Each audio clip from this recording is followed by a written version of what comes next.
New York City, a name that conjures images of towering skyscrapers, bustling streets, and a symphony of human energy. But beneath this modern spectacle lies a rich architectural tapestry, woven from centuries of history.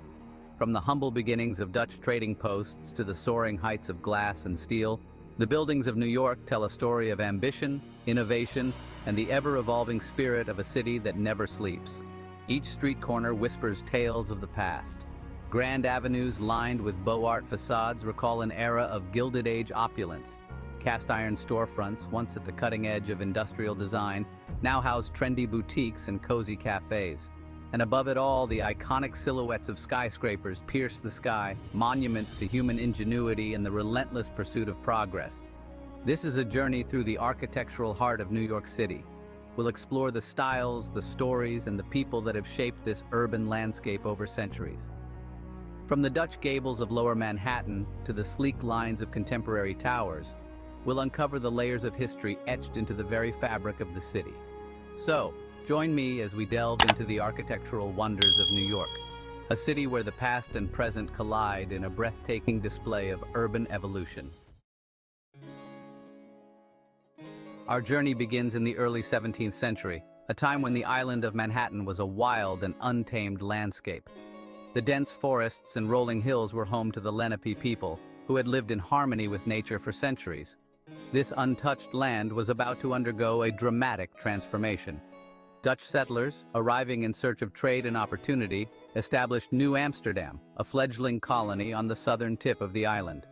They were drawn by the promise of the fur trade and the strategic location of the island, which offered a natural harbor and access to the interior via the Hudson River. The architecture of this era was one of practicality and adaptation, reflecting the challenges of building in a new and unfamiliar land. The settlers had to use the materials available to them, which often meant wood from the abundant forests. They also had to contend with the harsh winters and the need for sturdy, weather-resistant structures.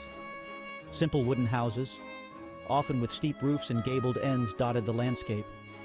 These homes were designed to shed snow and rain, and their compact size made them easier to heat during the cold months. These early dwellings, built by the Dutch and later English colonists, were inspired by medieval European designs, but adapted to the materials and climate of the New World. The use of local timber and the incorporation of features like large chimneys and small windows were practical responses to their new environment. Though few examples of this early architecture remain, echoes of this Dutch heritage can still be found in the street names and neighborhood layouts of Lower Manhattan. Names like Broadway and Wall Street are remnants of the original Dutch settlement, and the grid pattern of the streets reflects the practical planning of the early colonists. One of the most significant structures from this period was Fort Amsterdam, a fortified trading post that stood at the southern tip of Manhattan Island. This fort was not just a military installation, but also a hub of commerce and governance, playing a crucial role in the colony's development.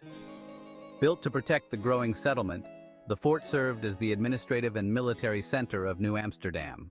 It was a symbol of the Dutch presence and their determination to hold on to this valuable piece of land. Though long since demolished, its legacy lives on in the name of the neighborhood that now occupies its former site, Battery Park. This area, now a bustling urban park, still holds traces of its storied past. Another rare survivor from this era is St. Paul's Chapel, a graceful Georgian-style church completed in 1766. This church has stood the test of time, witnessing the evolution of the city around it. Its elegant spire, a beacon of faith amidst the bustling city, has witnessed centuries of change and upheaval. The chapel's simple yet dignified design is a testament to the enduring appeal of classical architecture. From the Revolutionary War, when it served as a refuge for George Washington, to the aftermath of the 9/11 attacks, St. Paul's Chapel has stood as a symbol of resilience and hope. It has provided solace and sanctuary in times of crisis, embodying the spirit of endurance that characterizes New York City. These early structures, though modest in scale, laid the foundation for the architectural future of New York City. They were the first steps in a journey that would see the city grow into a global metropolis. They represent the spirit of ingenuity and adaptability that would come to define the city's built environment. The lessons learned from these early buildings would inform the design and construction of the skyscrapers and landmarks that now dominate the skyline. As the 18th century dawned, New York City shed its Dutch colonial skin and emerged as a thriving center of commerce and culture. The city, once a modest settlement, began to grow rapidly, driven by its strategic location and bustling port.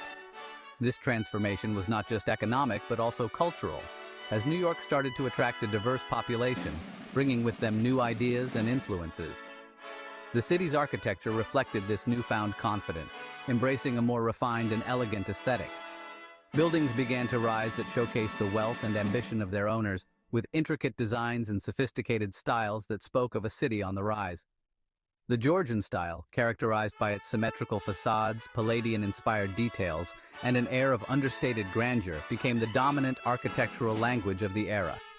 This style, with its emphasis on proportion and balance, was seen as a reflection of the order and rationality that the new nation aspired to. Federal Hall, completed in 1700 on the site of the former Dutch Stadhuis City Hall, exemplified this shift towards classical ideals. The building's design was inspired by ancient Roman and Greek architecture, symbolizing the new nation's connection to the democratic ideals of antiquity. It was here that George Washington took his oath of office as the first president of the United States, making this building the first capital of the newly formed nation. This momentous event marked the beginning of a new era, with Federal Hall standing as a testament to the birth of American democracy.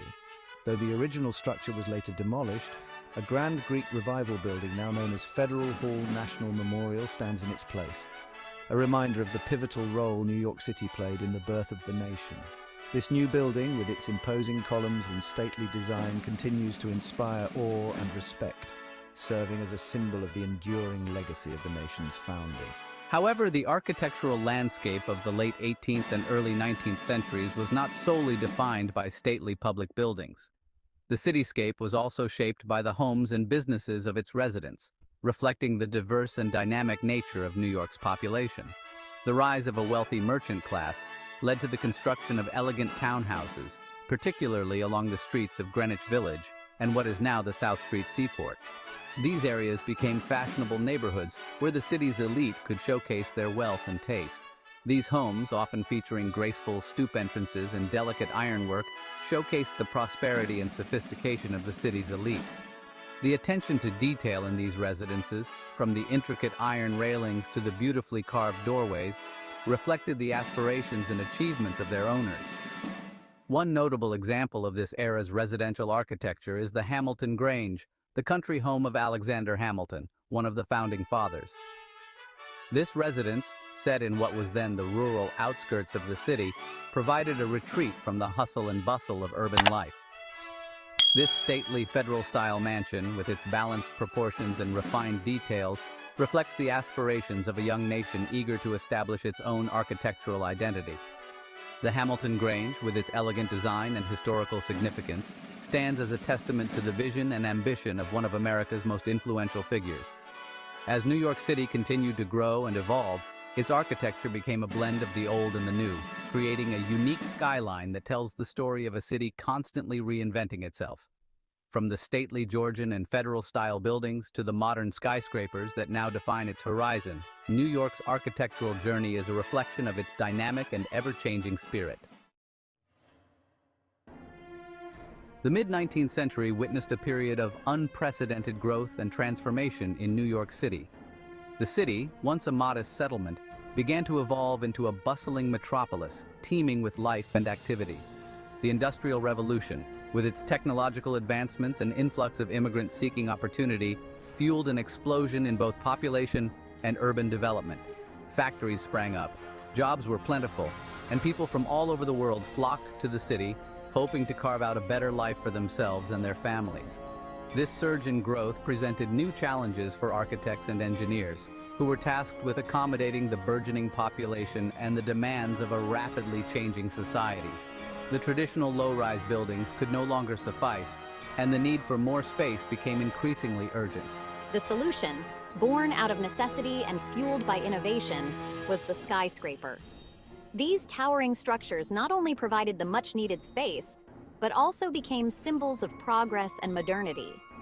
The development of new materials like steel frame construction and the invention of the safety elevator allowed architects to break free from the constraints of traditional masonry construction and reach for unprecedented heights. Steel frames provided the strength and flexibility needed to support taller buildings, while elevators made it practical for people to live and work in these towering structures. One of the earliest examples of this new breed of building was the Tribune Building, completed in 1875. This pioneering structure stood as a testament to the innovative spirit of the time. Designed by Richard Morris Hunt, this 10-story tower, clad in elaborate Gothic Revival details, captured the spirit of ambition and progress that defined the era. Its intricate design and towering presence made it a landmark in the city's architectural landscape. Though dwarfed by the skyscrapers that would follow, the Tribune Building marked a turning point in the city's architectural evolution. It demonstrated that the sky was no longer the limit and paved the way for future innovations in building design. Another groundbreaking structure of this period was the Brooklyn Bridge, a marvel of engineering and a testament to the city's unwavering belief in the power of human ingenuity. The bridge's construction was a monumental task involving thousands of workers and years of effort. Completed in 1883, this iconic suspension bridge, with its soaring towers and delicate web of cables, connected the burgeoning borough of Brooklyn to Manhattan, forever altering the physical and psychological landscape of the city. It not only facilitated transportation, but also became a symbol of unity and progress. The skyscraper, a symbol of American ingenuity and urban ambition, would become synonymous with the image of New York City. These towering structures represented the city's relentless drive to reach new heights and its unyielding spirit of innovation. As the 19th century drew to a close, the city's skyline was forever changed, its silhouette punctuated by the rising towers that heralded a new era of architectural possibility. The transformation was not just physical but also symbolic, reflecting the city's growth, ambition, and the limitless potential of human creativity.